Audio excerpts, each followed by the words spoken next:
Oui, bon, les FCC, dès le départ, c'était du fiasco dès le départ. Je ne peux pas beaucoup parler sur les FCC.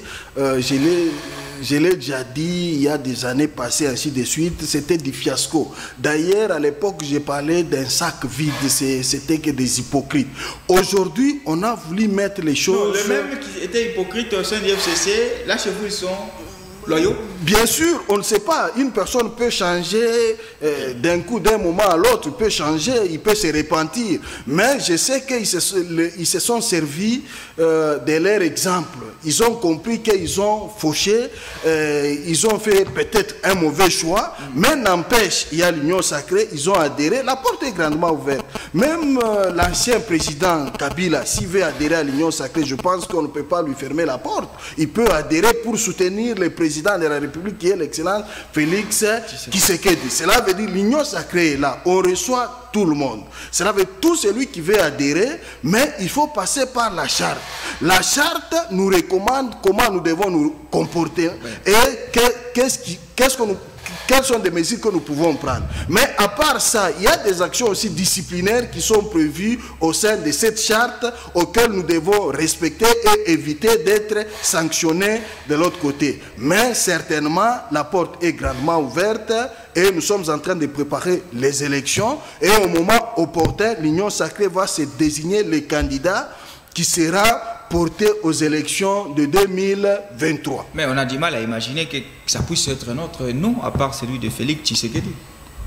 Bien sûr, d'ailleurs, pour l'instant, même à mon avis, j'aurais préféré que Félix Tshisekedi continue son mandat. Pourquoi? Puisque j'ai vu en lui, il y a une bonne vision.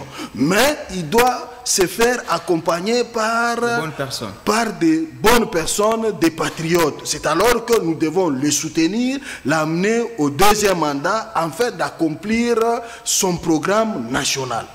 Maintenant, vous êtes vous-même honorable, ça veut dire que vous connaissez mieux ces élections, vous connaissez les contextes électoraux en République démocratique du Congo. Est-ce qu'en ayant autour de soi les grandes personnalités comme Moussa Nyamwisi, comme Vital Kamerhe, Jean-Pierre Bemba, Modeste Bahati et bien d'autres, est-ce que c'est une sorte de gage d'assurance que Félix Tshisekedi va remporter les prochaines élections? Vous ne craignez pas du côté de l'opposition qu'il y ait également d'autres figures d'époux qui peuvent mettre à mal votre candidat? Sans aller à gauche, à droite, actuellement, je ne vois pas, à mon avis, un candidat qui peut battre Félix Tshisekedi aux élections présidentielles. Je ne vois pas, je vois le potentiel et l'amour du pays qu'il est en train d'afficher. Je pense, souvenez-vous, on a parlé de la gratuité de l'enseignement. Depuis toutes ces années, nous avons vu combien de fois les parents ont souffert en payant les études. Mais lorsqu'il a mis en marche, il faudrait du temps.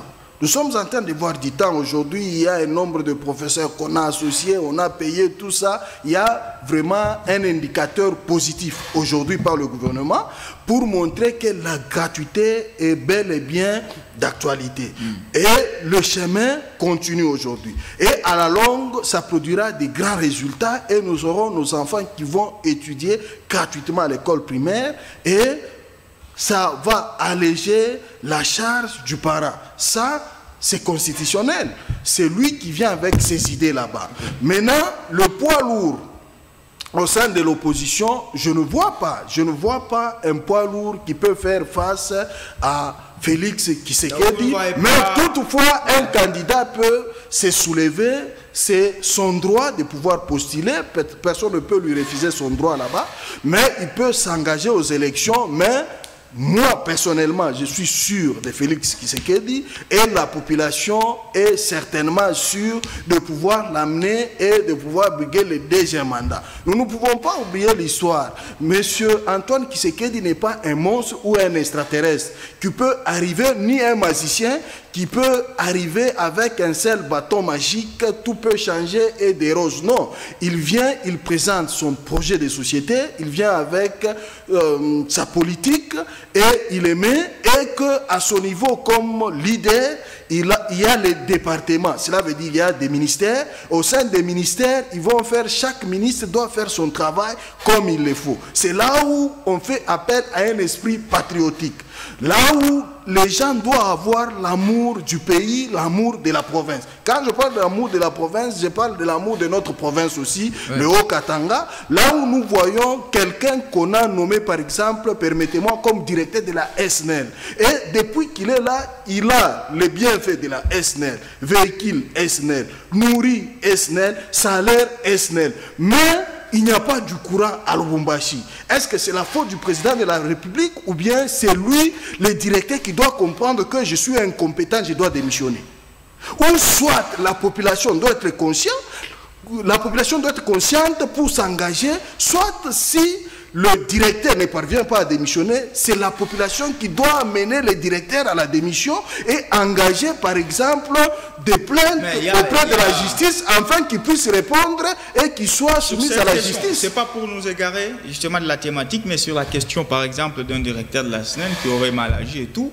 Mais attention, il y a quand même une assemblée provinciale où les députés provinciaux doivent suivre à la loupe les mandataires. J'ai toujours dit à ces émissions chaque fois que sans mâcher les mots, les années passées, la population avait fait un mauvais choix. L'Assemblée provinciale, nous voyons des députés incompétents, dormeurs distraits. Voilà, c'est tout ça. Permettez-moi. On va rentrer sur. Permettez-moi. Finissez rapidement. Permettez-moi. Nous voyons qu'ils sont distraits. Et la mission à laquelle ils ont été mandatés, ils ne font que se réjouir au sein de l'Assemblée provinciale. Là où nous voyons, rien fait, pas de déclaration. Le problème de la SNEL, régie des eaux, tous ces problèmes, les problèmes de l'insécurité, mais ils font quoi? Les problèmes des salaires des agents, des fonctionnaires de l'État, tout ça. Ils font quoi au sein de l'Assemblée? C'est leur mandat. Donc, ils doivent être attentifs aux préoccupations de la population afin d'aider, de servir la population et de dégager la demande de la population. Patrick Ngoyi, ici, à votre opposé, j'avais reçu mardi un opposant qui avait dit, malgré que vous allez vous réunir tous au sein de l'Union sacrée, mais il estime que le bilan de Félix Tshisekedi est un peu mitigeux. Il en va pour exemple l'insécurité à l'est de la République démocratique du Congo. Il parle de la situation socio-économique qui est catastrophique, notamment avec la hausse des prix des denrées alimentaires, les francs congolais qui continuent à se déprécier. Il estime que le bilan est mitigé et la population vous voit et va vous sanctionner. Bien sûr, je vais d'abord commencer, c'est en forgeant qu'on devient forgeron. Ouais. Il n'y a personne sur terre qui n'est président de la République. On devient président de la République. Cela veut dire on devient, au fur et à mesure, on devient le plus grand président de la République. Nous voyons le cas de Poutine qui était tel qu'aujourd'hui c'est le président le plus puissant du monde. C'est par son parcours. Aujourd'hui, nous parlons de l'inflation, bien sûr. La France connaît le même problème, les États-Unis connaissent le même problème et la RDC a le même problème. Mais, n'empêche, nous voyons, il y a un nouveau gouvernement qu'on appelle Sama 2. Sama 2, c'est un gouvernement qui vient pallier aux problèmes passés, qui vient corriger les erreurs passées. C'est ça le rôle d'un chef. Ce n'est pas pour rien qu'il y a eu un nouveau gouvernement. S'il y a un nouveau gouvernement, c'est pour résoudre le problème. Mais il n'y a jamais eu un gouvernement parfait, un gouvernement idéal. Aujourd'hui, nous avons un problème des routes. C'est un problème qui nous casse la tête. Justement. Mais nous avons aussi, bien sûr, c'est un problème qui nous casse la tête, que ça demande peut-être de changer les pions. Nous avons vu, il y avait un ministre des infrastructures qui a été changé par un autre ministre qui est aujourd'hui pour améliorer certaines conditions. Nous avons le même problème. Nous avons les vieilles démocraties, par exemple la France, les États-Unis. Nous voyons les gens marcher, nous voyons les mouvements des grèves. Ce qui veut dire que même si en France il y a le mouvement des grèves, que pourrais-je dire de la RDC? Même en RDC, les contestations, il y en aura toujours. Mais ce que nous devons reconnaître, c'est dire et voir la volonté et la vision de quelqu'un. Il lance sa vision. Il a parlé le peuple d'abord. On met le peuple au centre de toutes choses. C'est à nous, la population, d'accompagner ce peuple et l'accompagner, les leaders, dans sa vision afin d'aboutir au résultat. Nous avons accompagné Mouzé Kabila. Nous avons accompagné Laurent Désiré Mouzé Kabila. Quand il avait dit, pour la sécurité de la population doit couper où leur mur de clôture pouvait atteindre 1 mètre.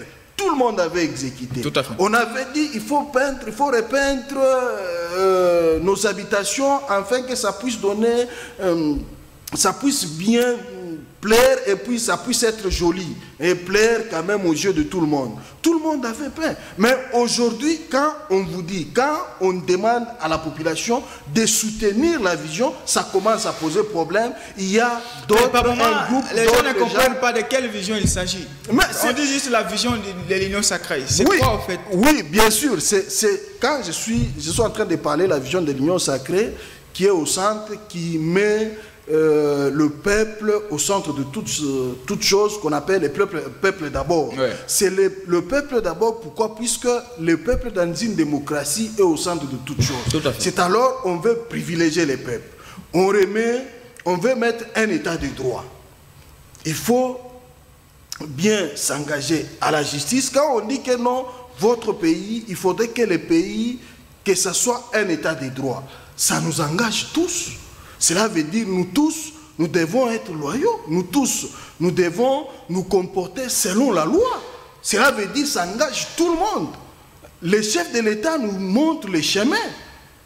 Je me rappelle de la Chine avec Mao. Quand il avait dit non, faisons les champs, tout le monde s'est engagé dans les champs. Aujourd'hui, la Chine, c'est une grande puissance. Si les autres s'étaient opposés, aujourd'hui, on ne devait pas parler de la Chine comme une grande puissance. Mais aujourd'hui, on vous dit qu'il y a un état de droit, qui est une bonne gouvernance.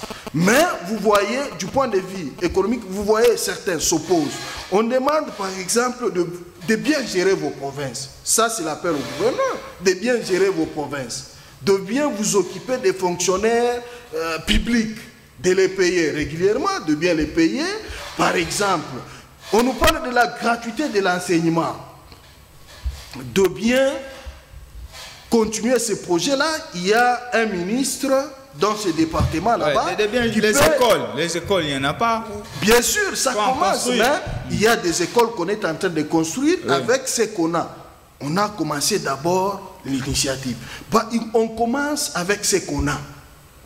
Okay. On a toujours dit que la plus belle femme donne ce qu'elle a. Oui. Voilà. Nous avons commencé avec ce qu'on a trouvé. Nous avons les écoles qu'on a trouvées à l'époque que Matata nous a laissé. C'est les mêmes écoles qu'on a commencé la gratuité avec ça. On va initier, on va construire d'autres écoles et ça sera partout la gratuité et ça sera appliqué partout. C'est la bonne volonté. On demande la bonne volonté, l'amour du prochain pour atteindre les résultats.